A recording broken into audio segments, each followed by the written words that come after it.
Umakyat sa 44 ang bilang ng mga naitalang biktima ng paputok simula ng Biyernes. Ayon po yan sa Department of Health. Inaasahan na madaragdagan pa ang bilang na yan. Kaya naka-alerto na mga otoridad at ospital sa bansa sa posibleng pagdagsa ng mga mabibiktima ng paputok. Makibalita tayo kay John Bautista ng GMA Davao. Pasado alas 12 ng hating gabi kanina nang isinugod sa ospital sa Talisay City ang isang babaeng 51 taong gulang. Tinamaan daw siya ng kwitis sa paa. Maya-maya pa, isang lalaki naman ang isinugod din sa ospital matapos umanong tamaan ng ligaw na bala. Na may nagpasalba ba? Yauman, ang bala mo, nagbuhong siya nga, naabot na, nabinod na yung tiil ba? Nasundan pa ito ng 13 anyos na binata na naputokan naman ng isang whistle bomb.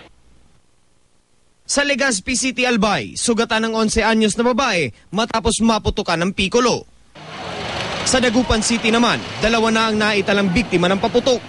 Isinugod sa Region 1 Medical Center ang 19 anyos na lalaking noong Biyernes matapos maputukan ng napulot niyang pillbox. Kinailangang putulin ang isa niyang daliri dahil sa sugat. Naputukan din ng pillbox ang isa pang biktima. Gaano mang kaliit ang sugat, dalhin po kaagad sa ospital upang makita ng doktor at ma-injectionan ng anti-tetano dahil mas nakakamatay po ang sakit na tetano. Sa huling tala ng Department of Health, umakyat sa 44 ang biktima ng paputok simula noong Biyernes. Ayon sa DOH, mga illegal na paputok tulad ng Piccolo, Boga, Watusi at 5-star ang karaniwang nakakadisgrasya. Maiiwasan daw ito kung magsasayawan na lang o gagamit ng torotot imbes na magpaputok.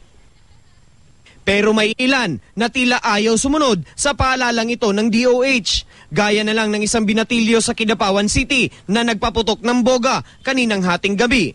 Bagamat alam daw niyang delikado at bawal ang ginagawa, doble ingat naman daw siya. Naka-code white na ngayon ang mga ospital sa bansa dahil sa inaasahang pagdami ng mga biktima ng paputok, lalo na sa pagsalubong sa bagong taon. Lahat ng doctors, nurses, and available staff sa hospital, within 10 minutes of call, nandito. Basically, nandito yung mga staff natin, pag-code white. Nakahanda na raw ang mga tauhan, gamit at pasilidad ng mga ospital at fire station.